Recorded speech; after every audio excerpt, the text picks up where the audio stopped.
History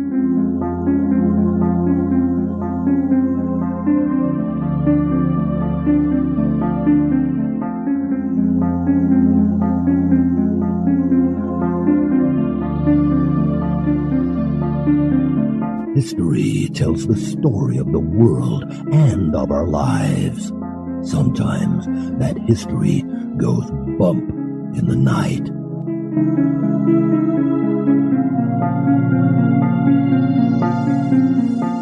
Broadcasting from the center of oddity and the supernatural in Central Florida, it's the History Goes Bump podcast. Hello, you spectacular people. Welcome to this 437th episode of the History Goes Bump podcast, Ghost Tours for the Theater of the Mind. I am your host, Diane. And this is Kelly. Kelly, on this episode, we're going to go to Wisconsin to an old hotel called the Pfister Hotel. This is a very fancy place, but it's got some ghosts. Pack some fancy clothes. And what's cool about it is the hotel doesn't like to talk about their ghosts, but the main people who have come out and claim that this place is haunted are Major League Baseball players. A lot of them. Oh, wow. So if you got these guys coming out and saying, I can't get any sleep in this place, there's something going on. Most definitely. And this location was suggested by our listener, Brad Brancel. Also, Kelly, lightning hit our house. Sure did. Saw it happen.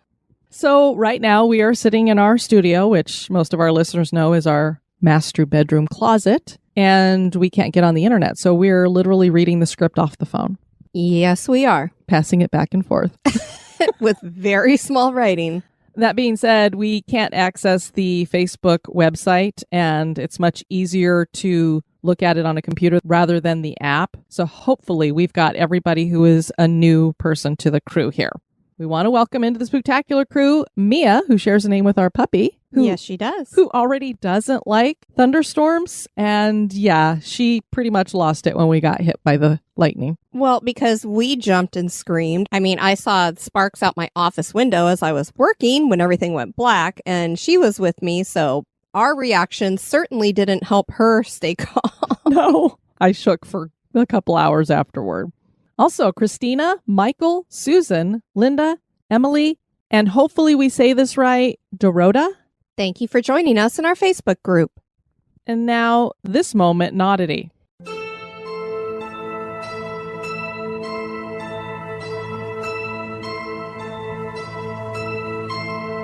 Claudia Fonda owned a very unusual horse named Lady Wonder. Fonda and the horse lived in Virginia in the early 1920s. Fonda noticed that she and the horse almost seemed to share a psychical bond. Now, many of us probably think we have some kind of psychical bond with our pets, but this one that Fonda had with Lady Wonder was proven with tests. Fonda trained Lady to move lettered and numbered children's blocks with her nose to spell out words. For example, she showed Lady a tractor and then spelled out the word for the horse, and when the horse saw the tractor, she would spell out the correct word. But then Lady started spelling tractor before she even saw the tractor. This type of thing happened so much that Fonda started thinking that her smart horse might be a psychic. Fonda made another contraption for Lady that was a piano-sized contraption with a double row of keys. Lady would push her nose on a lever, and this would cause a tin card with a number or letter to pop up and spell words. She would test Lady by writing a word Lady couldn't see, and ask Lady to spell the word, and she would do it. Soon, word got out, and people were flocking to the horse for counsel. This caught J.B. Rhine's attention, and he came to test the horse. He would write words and hide them and see if Lady could guess them, and she was right. Rhine even used bigger words like Mesopotamia and Carolina, and she got those too. Lady predicted the winners of boxing matches, the sex of unborn children, elections, and she even guessed the maiden names of married women. Her biggest success came when she told the police where they could find the body of a murdered child. The words she spelled were a bit confused, but when rearranged, they matched an abandoned quarry where the body was found. Skeptics believed the horse was just well trained and cued by Fonda. Lady Wonder wasn't always right, but the fact that a horse was able to be right many times certainly is odd.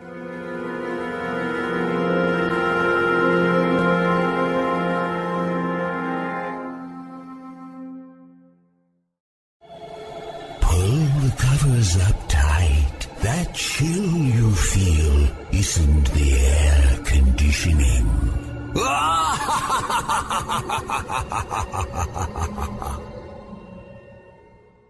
And now, this month in history.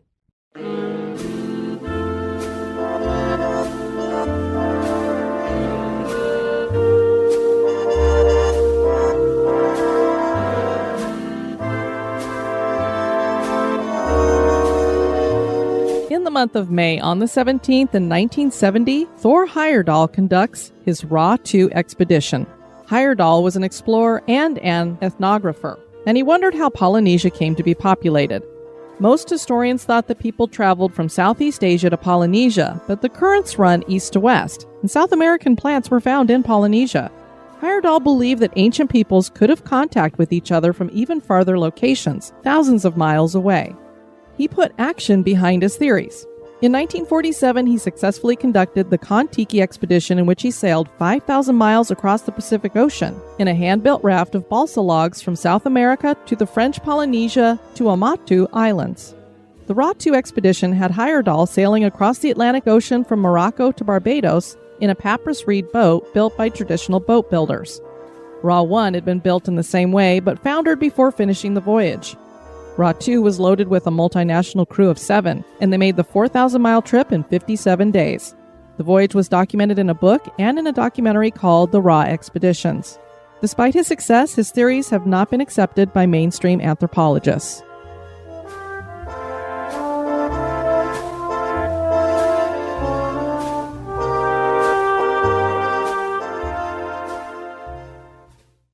The Pfister Hotel sits 3 blocks from Lake Michigan in Milwaukee, Wisconsin, and once advertised itself as the only fireproof hotel in the city. The hotel was built to be the Grand Hotel of the West, and it really was a gorgeous hotel with Victorian artwork, beautiful chandeliers, and gold trim that still exists. This started as the dream of one man and was completed by his children. Today, guests can experience a lavish stay and perhaps even a few bumps and creaks in the night. Join us as we explore the history and hauntings of the Pfister Hotel.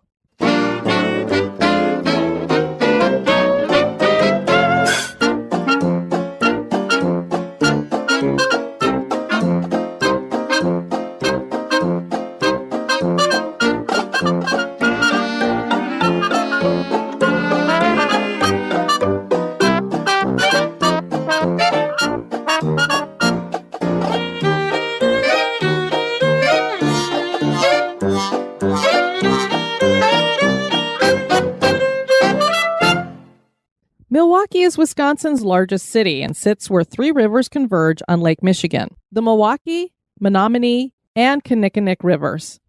Native American tribes had lived here for 13,000 years before French explorers first came to the area. Friar Jacques Marquet was the first to write about the area in 1674. It wouldn't be until 1795 that a structure was built, a trading post constructed by fur trader Jacques Vieux. He transferred ownership to his son-in-law, Solomon Juneau, and Juneau is considered the founder of Milwaukee. He built a log cabin and then a frame building, and in 1835 he partnered with Morgan Martin to plat out streets and plots of land to sell to settlers.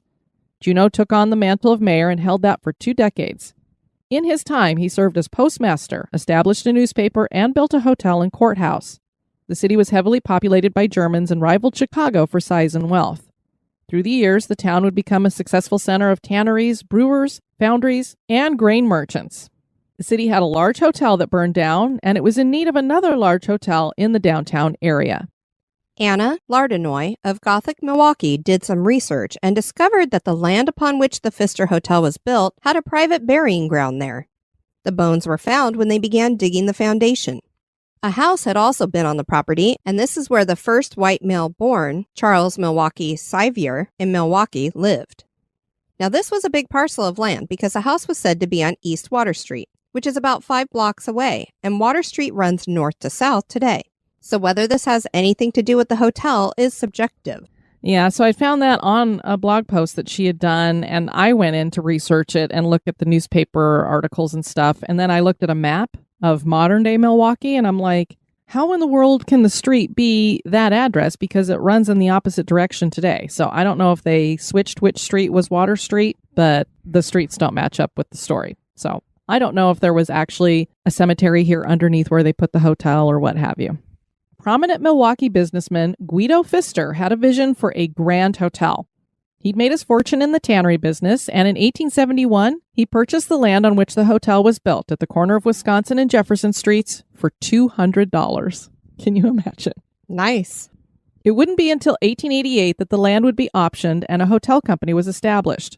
Unfortunately, Guido died a few months after that, and the plan for a hotel was put on hold. So really sucks. He had this huge dream. He was all prepared for it, and he didn't manage to even make it to them solidifying, even putting a shovel in the ground. Yeah, but, he's got great kids. He does, because Guido's son Charles and daughter Louisa were not about to let their father's dream die. Everywhere I looked, all it does is mention Charles, but I found a documentary that mentioned Louisa, so I don't know why the daughter doesn't get any credit. Probably because Charles, he was the man, so he put most of the business acumen behind it, but the daughter was on board too. Yeah.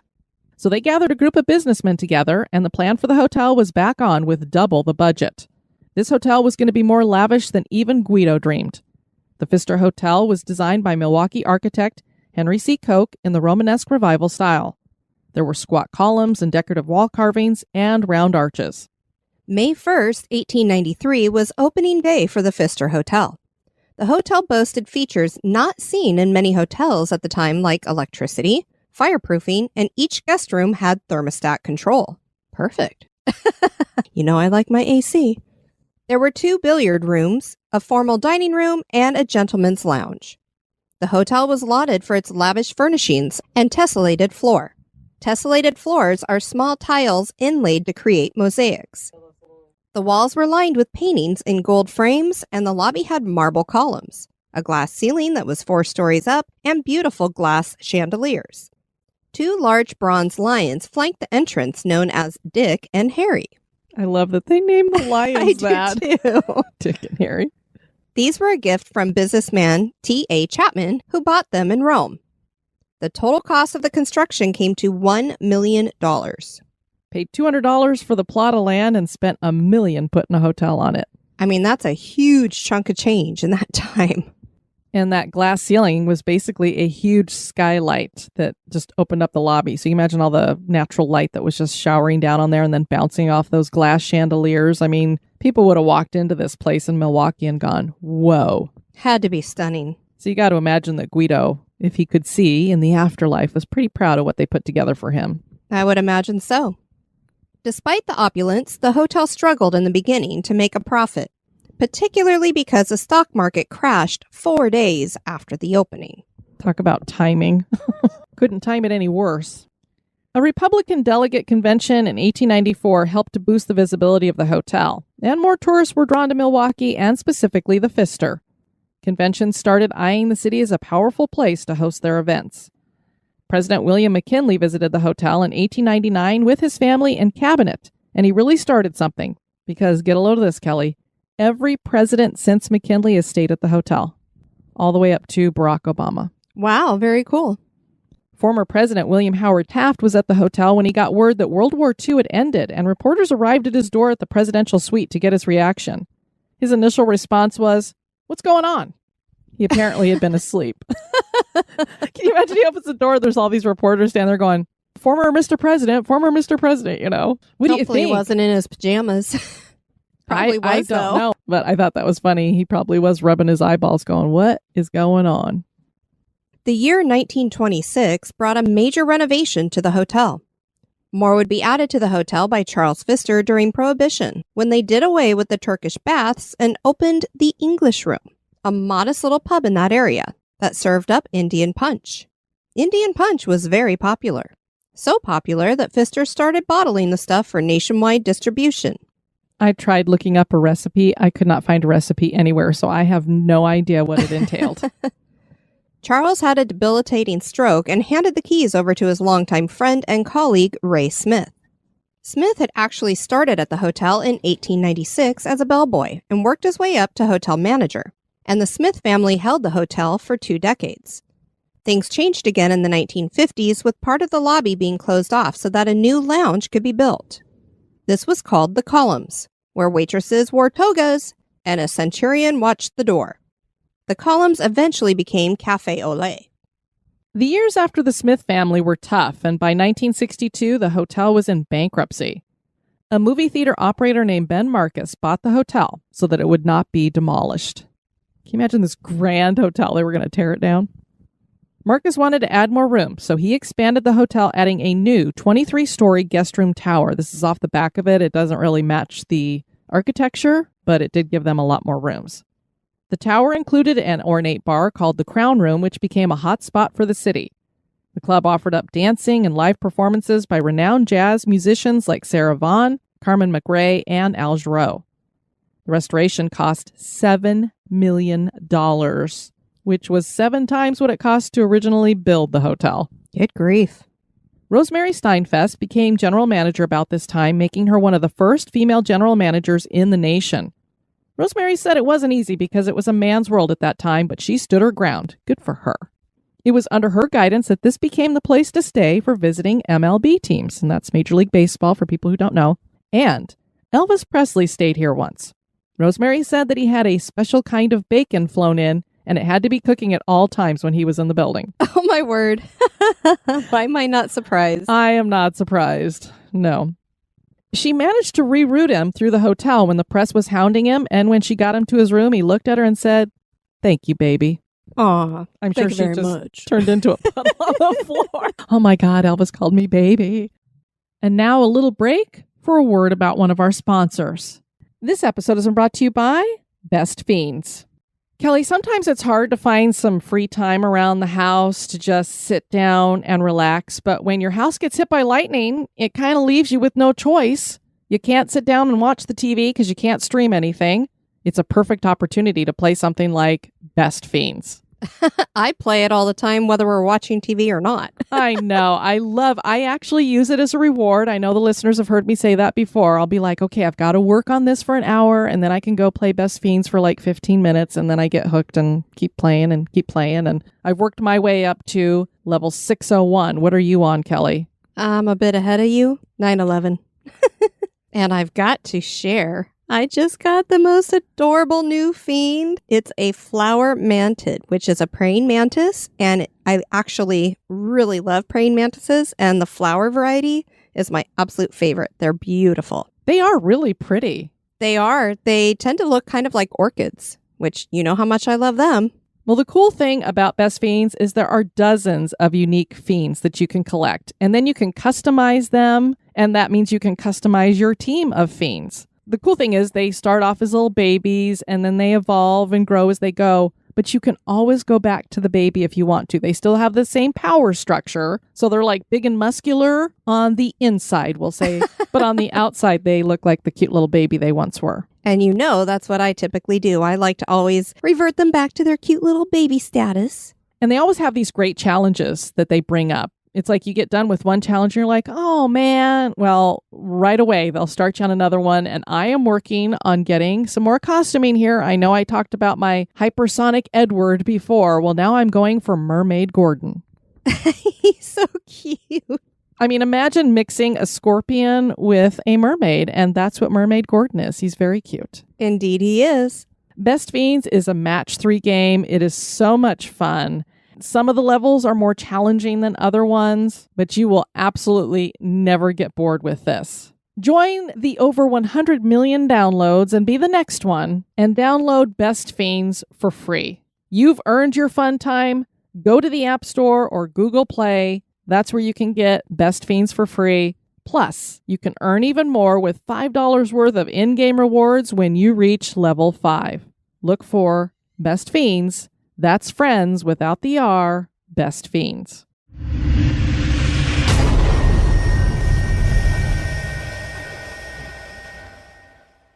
For the hotel's centennial celebration in 1993, it was decided to restore the hotel to its former glory. So the lounge was taken apart and the lobby once again was like it had been when the hotel first opened.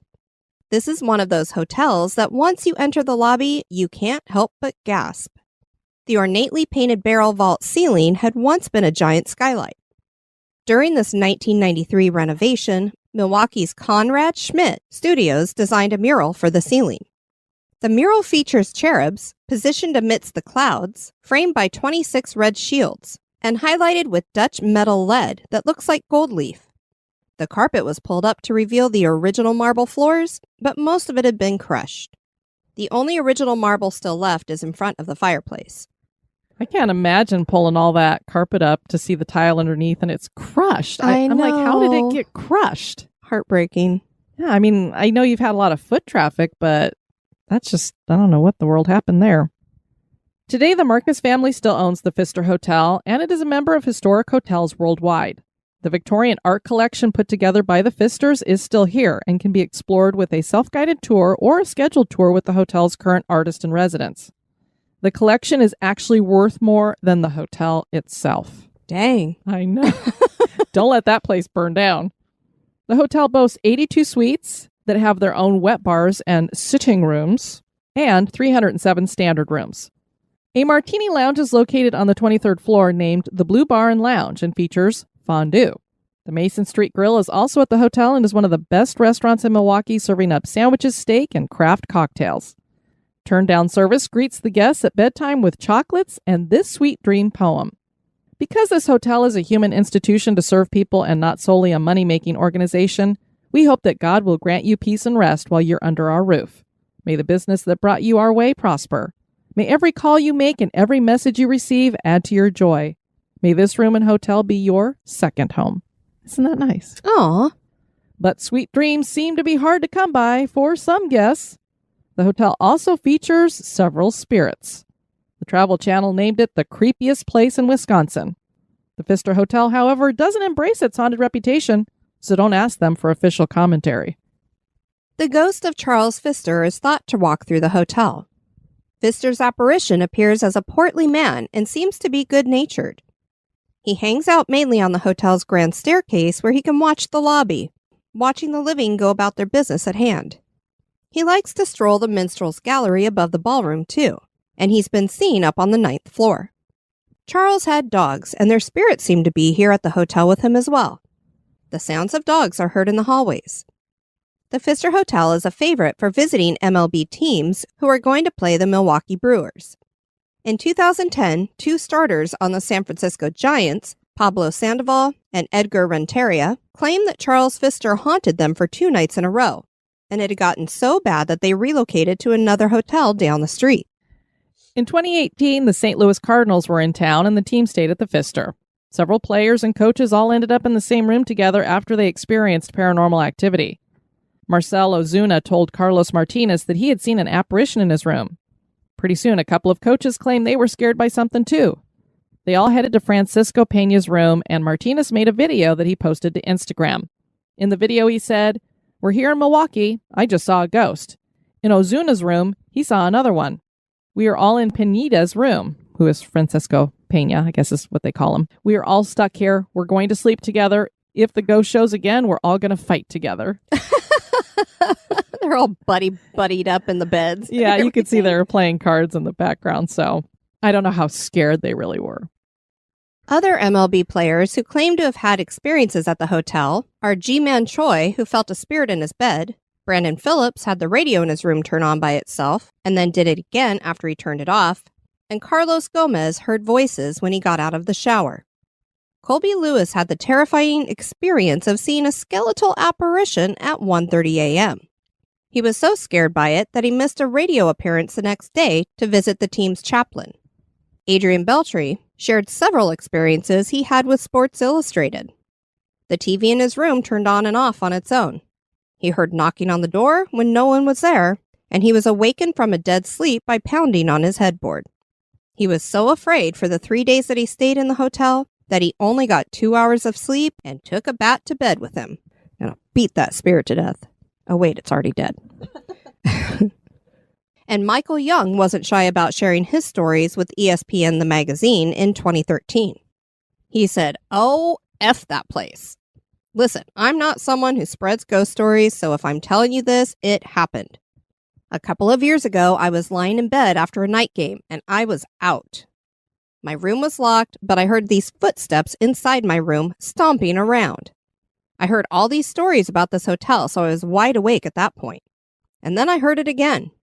These footsteps on the floor, so I yelled out, "Hey, make yourself at home. Hang out. Have a seat, but do not wake me up, okay?" After that, I didn't hear a thing for the rest of the night. I just let him know he was welcome, that we could be pals, that he could marinate in there for as long as he needed to, just as long as he didn't wake me up. See, that's what the other players should have done. Then maybe they would have slept peacefully. Exactly. Just go ahead and marinate over there in the corner. Just don't bother me. What are you marinating in?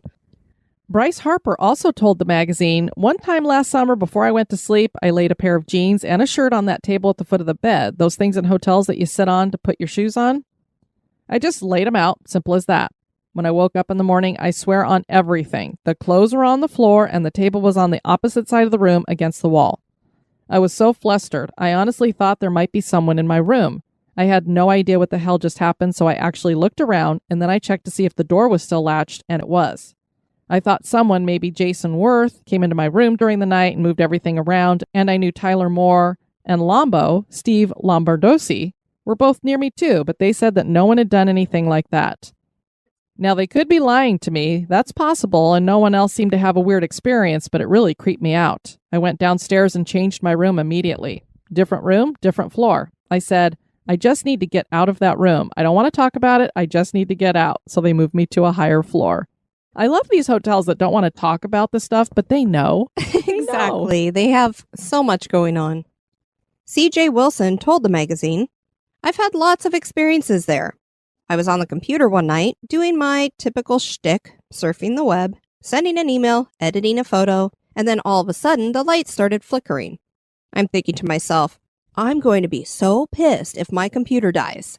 I think we can relate to that after getting hit with lightning yesterday. I can definitely relate to that. Then the light just shuts off, and then the TV shuts off, and then the light turns back on, but the light at the front door turns off. I just yelled out, "Really?" I went back to whatever I was doing on the computer, but then 30 minutes later, there's scratching in the walls. Now I'm thinking, okay, it's the Midwest. There could be a possum or something in the wall, right? A possum in a wall? In a hotel?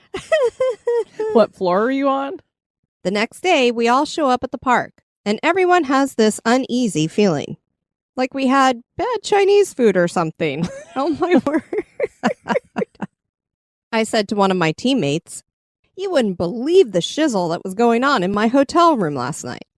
And the other guy said, "Oh my God, are you talking about that shizzle you heard?" Everybody had a story. One dude got locked in his bathroom, and he had to get the hotel to get him out. We probably used his cell phone to call down to the front desk and said, "I can't get the bathroom door open." Because everybody takes their cell phone to the toilet nowadays. Yeah, I mean, you got to have something to keep you entertained. May I suggest Best Fiends? Another guy had the lights turn off when he was in the shower, and another guy saw something. If there's something that makes the hauntings at the Pfister more believable, it's that dozens of baseball players claim to have had experiences, and some of them have been scared enough to leave and never return. We're not sure why they seem to be the main ones plagued with these experiences, but maybe it's because they have more visibility, so their ghost stories get out more than just the regular guest. Could be, or Mr. Pfister was a fan of the Brewers, and he just wants to mess with the other teams to have his team win. I mean, talk about a secret weapon. Keep the other players up all night so they don't play so well the next day. I'm sure that's why the Milwaukee Brewers are like, keep bringing them to that hotel. Is the Pfister Hotel haunted? That is for you to decide. Well, it looks like a glorious place just to walk through the lobby. A lot of these old hotels, I just love walking through the lobbies to look at everything, even if I'm not staying there. Definitely. This is a bit upper scale to stay there. It looked like the rooms were about $300 a night for the regular ones. So we'd love to have you guys check out our website at historyghostbump.com. And if you want to send us some feedback, you can do that at historyghostbump@gmail.com. Hope you checked out our Paranormal Conversations number 7 that we dropped this week. It was an old friend of mine who I like to call him Big Sarge.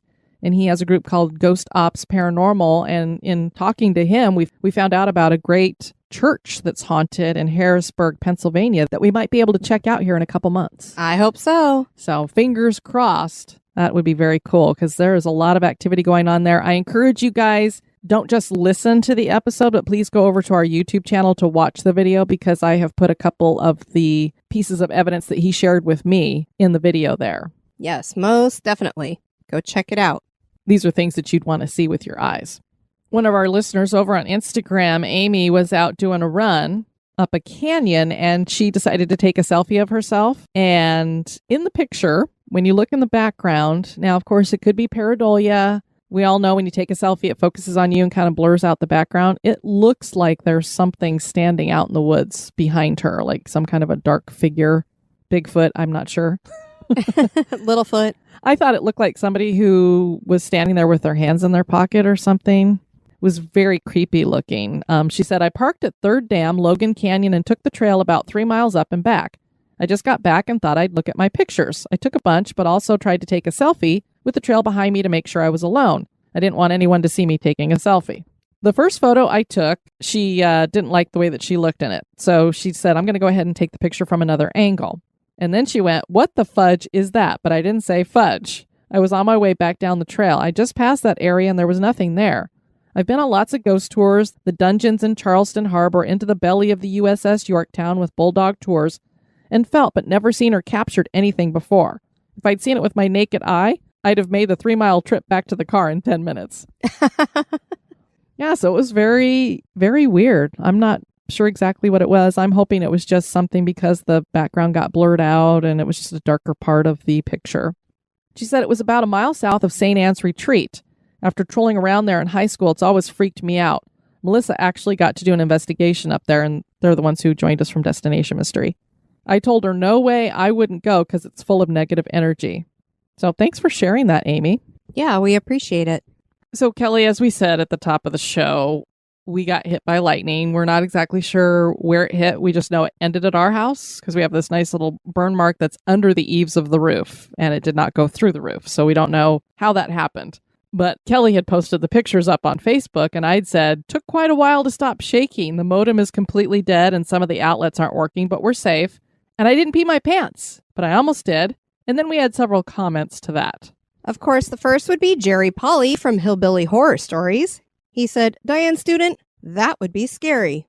I'm assuming he's talking about me peeing my pants. I believe so. And then, of course, Kelly, you had to say, depends, ... Upon which Jerry said, LOL, I see what you did there. And then our friend Susie Pearson said, I was poised for that joke. Ha ha. And then our friend Donna from California said, it's okay to pamper yourself at a time like this. But I was just like, ha ha ha, you guys are so funny. But I really legitimately, I always say if I see a ghost, I'd probably pee my pants. That was one of the scariest moments of my life, and I almost did pee my pants. At least you didn't see the sparks flying. I could have done something else. Yeah, Kelly, she was sitting in her office, and where it hit the outside of the house is literally right outside her window. So she got to see the sparks flying, and it completely fried our neighbor's sprinkler box, and their sprinklers were on all night. So we had to go show them how to turn the water off to that and everything. But yeah, it's a little crazy around here. Florida is the lightning capital, at least of America, if not the world, and it proved it yesterday. Never a dull moment, folks. Never a dull moment. Well, thank you guys for joining us for this episode. I've been your host, Diane. And this has been Kelly. You take care now. Bye-bye. This episode is brought to you by our executive producers. Dispatches from the Grave Digger. We'd like to thank Melva Pierce for raising your donation. We're going to be moving you into a garden crypt. And in 3 months, you'll be getting your HGB logo mug. And then after a year, a t-shirt. We have such great rewards here. We sure do. And thank you so much for supporting the show. And we want to welcome into the cemetery, Kate Morato. We're going to be burying you under a marble headstone. Be sociable. Drop the chain rattling, neck biting, and shape shifting. And join us on Facebook and Twitter at History Goes Bump. Like the page and follow us.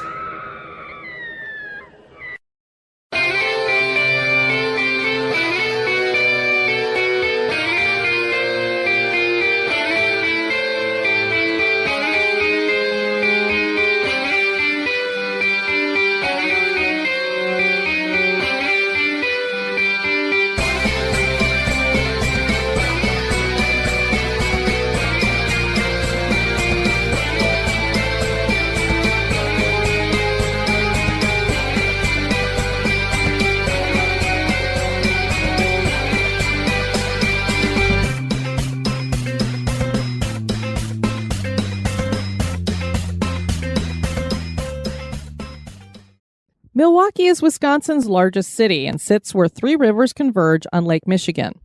The Milwaukee, Menominee, Do do do do do. Phenomena. whatever. I hope that's how you say the river. I don't know. And this one's good too. Kinnick. Who named these rivers? I know that they are clearly Native American. I was going to say, I think they're Native American. And Kinnick River. Kinnick. Where's Kinnicky when you need him? Kinnick. And Kinnick rivers.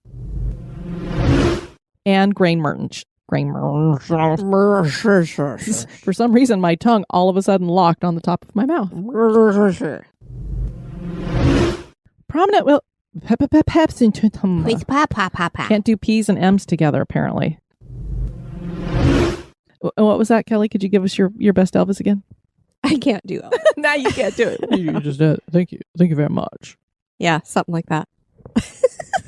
Okay. You do the lip curl really well. I can do the lip curl.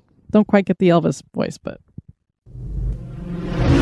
During this 1993 renovation, Milwaukee's Conrad Smith Studios. Studios. I had no idea that Phil Collins was talking about an art company. A martini lounge is located on the 23rd floor named the Blue Bar. And I did not say blue balls, Kelly.